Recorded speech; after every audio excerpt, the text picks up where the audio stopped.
Você terminou de escrever o seu livro e aí você começou a pesquisar como que você vai fazer isso virar realidade. Como o seu texto que está ali ainda, né, cru, vai chegar até o objeto final, aquela coisa maravilhosa com a capa bonita, uma paginação bem feita, a diagramação, um projeto gráfico. E aí você se depara que existe um momento da produção editorial que é a impressão e você não sabe muito o que fazer. Pode ser você sozinho, ou então quando você tiver contratado uma editora de autopublicação, você conversando com o editor responsável, você vai entender que a impressão ela tem 3 possibilidades, que é a impressão offset, a impressão sob demanda e a impressão de baixa tiragem. E é sobre isso que a gente vai falar aqui nesse vídeo, fica aí até o final. Eu sou Nathan Matos, editor do Literatura BR, um portal que existe há quase 17 anos, e esse é o nosso canal. Aqui a gente fala sobre livros, leitura, mercado do livro, produção editorial. Se você tem alguma sugestão ou quer fazer algum comentário sobre a experiência que você teve de impressão de livros, deixa aqui nos comentários. Aqui na descrição do vídeo eu vou deixar o link para a nossa newsletter, o link para o nosso podcast e também você encontrar a gente nas redes sociais. Então, quando você chega naquele ponto da impressão do livro, o que é que você faz? A impressão offset, se você não conhece, se você não sabe o que é, ela é a mais comum, aqui e em vários outros locais do mundo. A impressão offset ela é realizada por meio de uma gravação em placas do livro e essas placas vão, para a máquina e a partir dali tem todo o processo técnico de produção do livro, né? O produtor gráfico acompanha tudo isso. Se você não teve a experiência de ir numa gráfica, quando você tiver o seu livro e você fechar com a gráfica, pede para dar um acompanhamento que eles vão deixar você entrar lá e ver como é que funciona tudo. Não tem nenhum problema em fazer esse pedido, tá bom? Ainda mais uma coisa que muitas pessoas têm como se fosse assim, o seu filho, né? Um objeto artístico ali muito importante. Então, essa impressão offset geralmente ela é feita, é a mais comum, por quê? Porque o custo unitário do livro acaba baixando. Mas esse custo unitário baixa, mas o montante total nem tanto. Por quê? Porque você vai ter que fazer pelo menos 1000 exemplares, 1000 cópias, né? Então nem todo mundo tem para fazer, nem todo mundo tem grana para fazer 1000 cópias, não é isso? Mas o custo unitário baixando, você pensando ali se dá para parcelar, você vê se dá certo para você. A qualidade é excelente, né? Não dá para comparar com outro tipo de impressão. A digital no Brasil nos últimos anos a gente teve um avanço muito, muito grande, né? Por isso que diversas editoras pequenas, independentes nasceram, por conta das edições feitas a partir da impressão digital, né? E aí a gente vai entrar no outro patamar, que é o patamar das baixas tiragens. Nathan, mas você está falando da qualidade. Sim, existe uma pequena diferença na qualidade da impressão offset e na qualidade da impressão digital. Mas existem algumas gráficas tão boas que as máquinas de impressão digital dela produzem um livro muito, muito bom.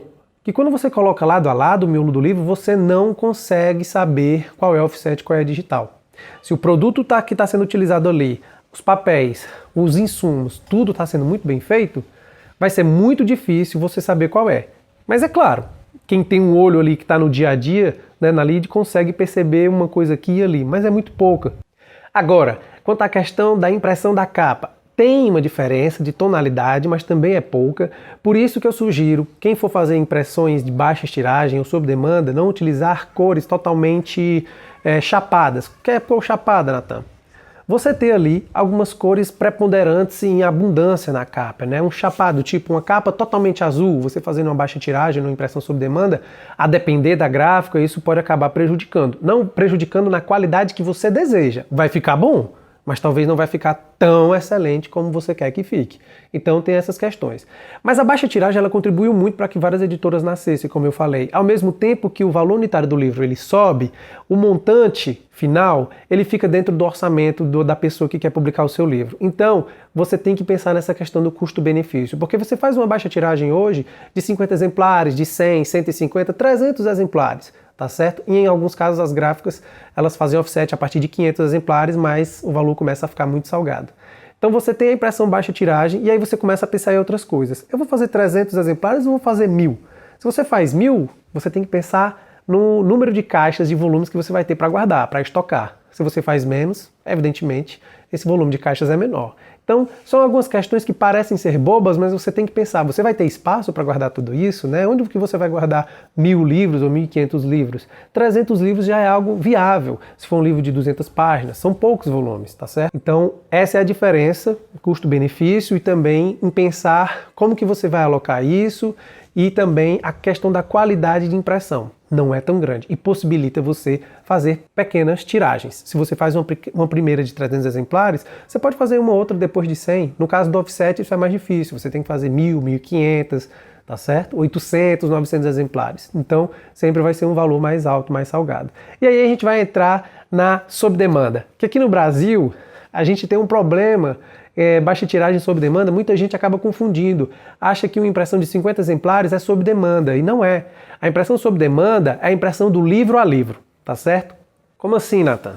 E aí é o ponto-chave também para o mercado brasileiro começar a ser repensado, pelo menos em alguns sentidos. A impressão sob demanda é aquela impressão que não existe o livro físico ainda. Ou seja, você ou a editora de autopublicação que você contratou produz todo o livro, deixa os arquivos digitais com uma gráfica parceira ou uma empresa que faz venda para marketplaces, e aí, quando esse seu livro for vendido, ele vai ser produzido. Quer dizer que eu não vou ter o estoque do livro para poder enviar, Nathan? Não. Mas e como que vai funcionar isso? Essa empresa parceira vai ter lá a capa do seu livro, o miolo do seu livro. Eu, Nathan, vou lá e compro o seu livro em algum dos marketplaces. O livro vai começar a ser produzido a partir daí. A partir do momento que o pedido é feito, essa empresa vai dar a entrada no sistema deles, na gráfica deles, e vai produzir o livro. Aí vai depender de qual livro, né, de como essa empresa funciona, mas pode depender de 3 dias a 10 dias úteis, mais ou menos. E você vai receber o livro do mesmo jeito. Então, mas e a qualidade? Você que está falando tanto na qualidade da impressão para o digital. Exatamente. A qualidade da impressão sob demanda, ela é abaixo das outras duas. Mas isso é muito ruim, Nathan? Isso prejudica muito? Não. Eu acho que não prejudica tanto, principalmente quando a gente começa a pensar nos valores dos livros. A gente pode aí ter uma margem um pouco menor de lucro, mas a gente consegue baixar um pouco o valor da capa do livro e você não vai ter gasto com estoque.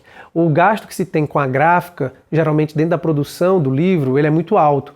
Então, para você que é autor e autor independente ou que você acaba buscando uma editora de autopublicação que oferece esse serviço, você tem a possibilidade de gastar apenas com os serviços editoriais. A impressão, o mais importante do livro, fica ali, né, em stand-by, esperando que as vendas aconteçam. Ou você pode fazer uma pré-venda quando você for começar a divulgar o seu livro, você pode fazer uma pré-venda. Quantos livros venderam na pré-venda? Foram 30, 35? Você tem a possibilidade de fazer esses livros sob demanda, né? Porque aí você já está ali dentro do sistema dessa empresa parceira, eles vão imprimir livro a livro, ou então você faz aí uma baixa tiragem, sei lá, de 50 exemplares, fica com 15, e também deixa essa relação já criada com essa outra empresa, para que você possa ter a venda do livro a livro, né? Quando o seu estoque acabar. Então, esses são os pontos diferentes entre cada impressão, a baixa tiragem, a sob demanda e a offset. A qualidade entre elas muda, evidentemente, mas não é algo tão ruim assim. É claro que se você é um leitor e uma leitora que você preza demasiadamente pela qualidade dos livros, muito mais do que o conteúdo, então acho que você tem que fazer aí pelo menos baixa tiragem em uma gráfica muito boa ou com algum editor de autopublicação que tenha a responsabilidade de lhe entregar um material bom pelo que você está investindo. Se você tenta fazer pela sob demanda, você tem que ter a consciência de que a impressão daquele livro ela vai ser um pouco mais abaixo, que a capa e o acabamento não vão ser ruins como muita gente pensa. Vai estar algo dentro do aceitável. Aceitável para o ruim, Nathan? Não. Do aceitável ali, o razoável, algo que pode ser considerado bom. A gente tem algumas empresas já atuando no Brasil que vem melhorando bastante. Todo ano eu faço testes e eu acompanho como elas vêm melhorando. A impressão dos livros tem melhorado, o acabamento dos livros tem melhorado e eu acredito que é o futuro do país, o futuro do mercado brasileiro, do mercado editorial brasileiro, pelo menos para alguns títulos e algumas editoras principalmente. Porque nós temos alguns livros que acabam saindo muito caros, ou seja, você tem livros de 400 exemplares, 500 exemplares que muitas vezes, por melhor que sejam, tem uma demanda menor. Então, talvez esse livro ele possa sair sob demanda, né? A própria Companhia das Letras, uma das maiores editoras aí do Brasil, se você jogar no Google, ela já começou a testar isso, se eu não estou enganado, desde o ano retrasado. Então, não é algo que as grandes editoras também estão deixando de lado. Elas sabem que em algum momento isso vai ter que acontecer, mas enquanto a gente ainda não tem empresas que consigam com um valor baixo, manter uma qualidade excelente, a gente vai trabalhar desse jeito. Até porque as tecnologias têm que avançar um pouco mais, tem que haver um pouco mais de investimento nessa área, né, daí da indústria aí, que eu não conheço muito bem. De repente a gente pode trazer alguém para conversar sobre isso aqui no futuro. E também para fazer a produção dos livros sob demanda, numa qualidade que o leitor brasileiro médio gosta, que é um livro objeto muito bem feito, muito bem, enfim, pensado e organizado E eu acho que era isso tudo que eu tinha para falar para vocês. Então aproveita, como eu falei no começo do vídeo, curte esse vídeo, compartilha com os amigos, compartilha com alguma pessoa que você sabe que está querendo publicar um livro e não sabe muito para onde vai. Então talvez esse vídeo aqui possa ajudar ele ou ela. Tá bom? Um abraço, até a próxima.